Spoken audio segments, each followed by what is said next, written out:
This is Jan, this is Statistics tutorial 2. So here is a little helper function, median radius it is called. And I give a data frame, and this I name it segment. So it should be just a segment, and we talked about this in earlier tutorials, what a segment is, the cylinders between two neighboring branch junctions. So, and 9 is radius. Um, and I just give back the median radius per segment. It's quite obvious. So the other function, uh, have I read it in my memory? So the other function, area, parent, children. So maybe you know my publication, the third one from 2015, about simple tree. And I give a short insight in the pipe theory, how you could do research on it. The pipe theory states, it's an old theory published quite long ago, that the area of before a branch junction, the cross-sectional area equals the sum of the cross-sectional areas after the branch junction. And so we will see what we get here for results.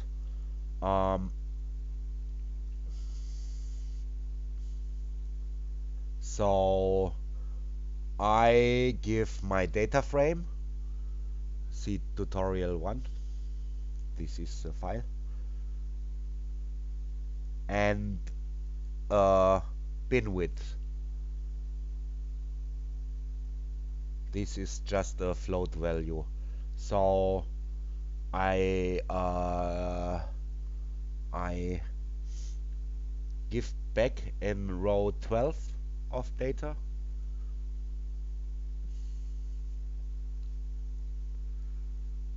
We have stored the segment ID. This is running from 1 to 268, okay.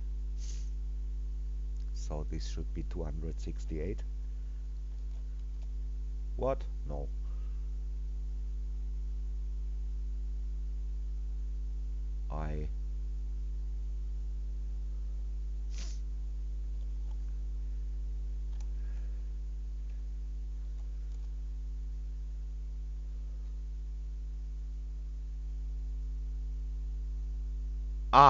Okay, yeah, sorry. This was my mistake. This is just the first 1000 entries.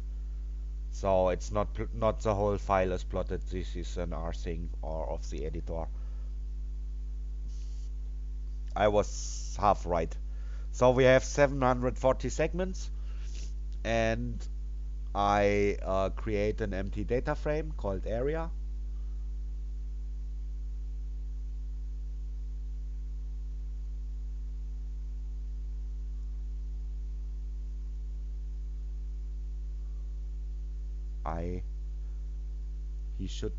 Now it's created.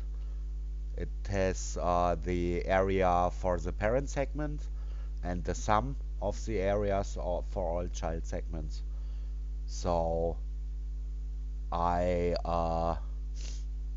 bind for every segment. I fill it with zeros.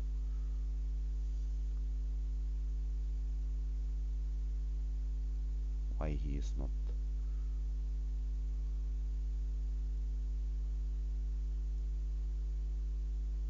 I didn't store this variable. So now we have filled area with zeros again, like before.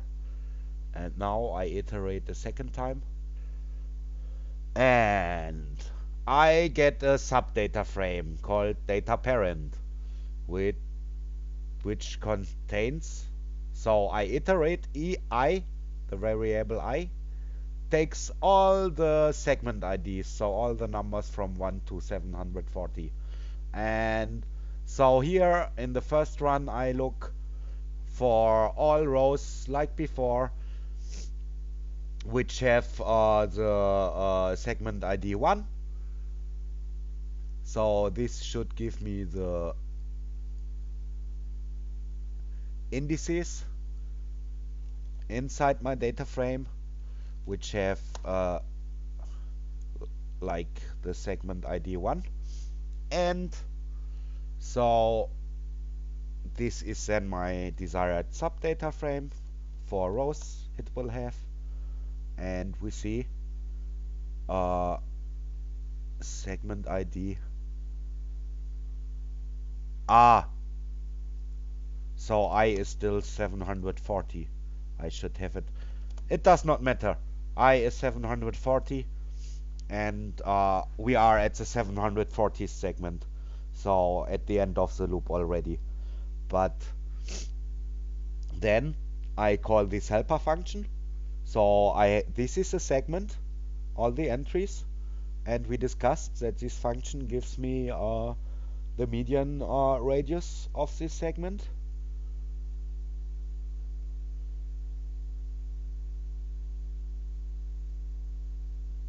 I store the subdata frame in data parent.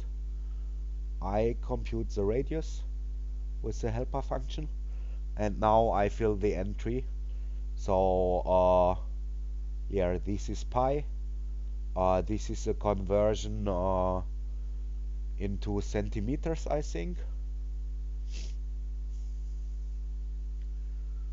And I have filled the 740th row and the first column, so this, with the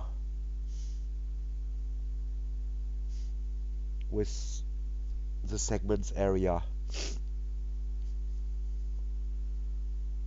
So then I look again which segments have not as a segment ID but as the parent segment ID the I. So this is all the children, and I store into another data frame. But remember, of course, a segment can have multiple children. In this case, we have 0 children because we are at a leaf. So I set I now to like 10. It's a random number, but it shouldn't be the last segment. I rerun this code. And now segment data children is not empty anymore. This is a subframe. So we have here segment 11, segment 339. These are all children. It's a lot of children, but all children of segment number 10. So we have there apparently a huge hole. So what segments have these? They are stored in this variable. I said 11, 339. That's what we saw in the data frame before. And now I know the variable j in these loops takes 11, 339, and so on, these values, and so I can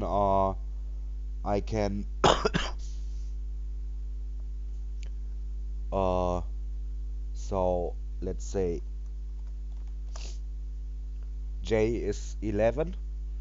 So now I get back a subdata frame named data child. This contains like all the segment 11 cylinders, 7 cylinders, and I get the median radius, and I compute the area from this in centimeters, and now I fill, I think it was segment 10.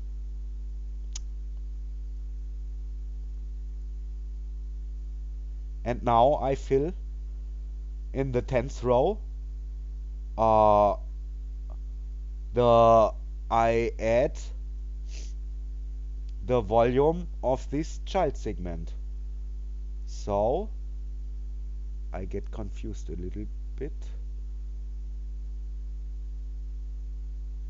area is my data frame. So in the 10th row, I should have an entry now,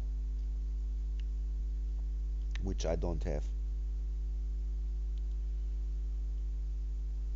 Area child. What? Or did I not run this line? And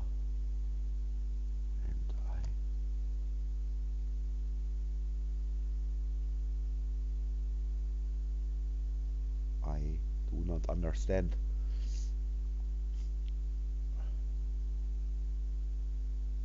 The 10th row, second entry, there is a 0, and after this it should be the 59.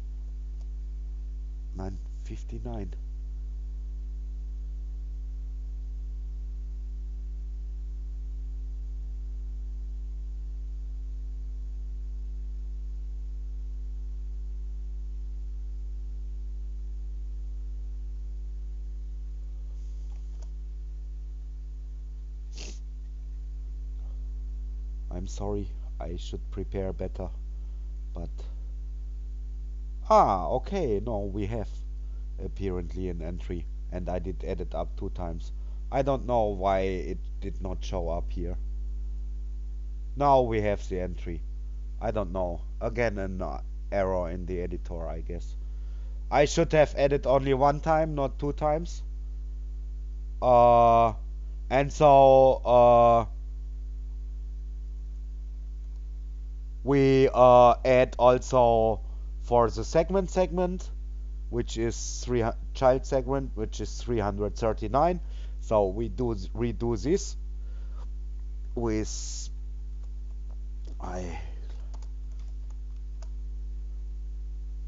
and rerun these lines, the second run of the loop, and now we have increased our area entry, which was before 170 or something ish.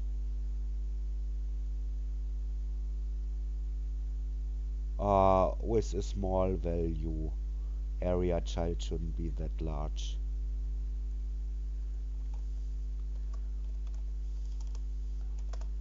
Yeah, it's just a really small value. So that's all. And then I give the data frames appropriate names, the columns, and I give back my data frame. And so I store now the whole function in the memory.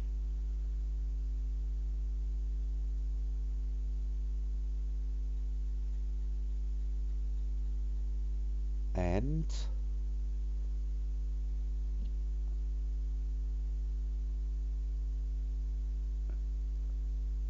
I run the function. So I call the function. I have stored my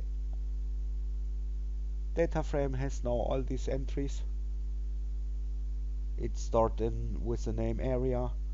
And then I plot the parent area against the child area.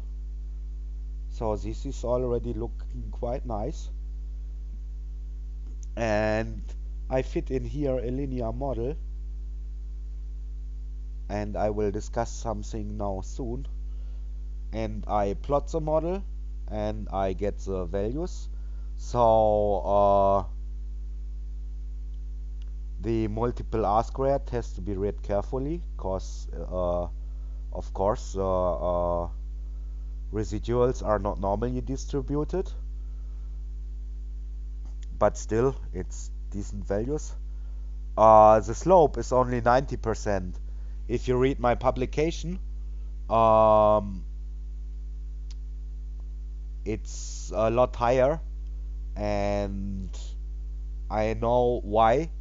So I shouldn't use the allometry improved model. This allometry improvement is for RGB, and I cannot prove it, but I'm tempted to say that the volume of the most cylinders doesn't even need to be allometry improved. But if as I want to convert into biomass, and the density for small twigs is a lot less than for stem, because the amount of bark is a lot higher for a little twig. I think that is the reason why I need to statistically improve the little twigs. And if I read now the non-improved data, this was not the best model, but yeah, we can see. Um, and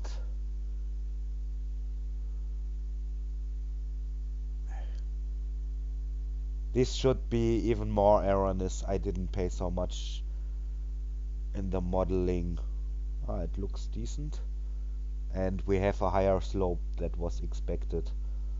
But well, so do the modeling more careful, and then you get the slope is like the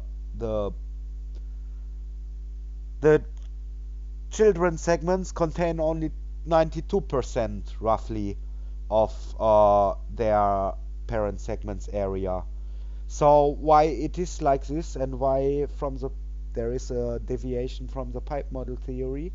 A, it could be that my measurements are just more accurate, or B, that the guy doing the pipe model analysis and research before he published it measured at a different. So I measure in the mid of the segment, and he might measure much more nearer to the branch junction, and that would explain also the deviation. But that's about pipe model theory modeling, and I will stop now tutorial 2.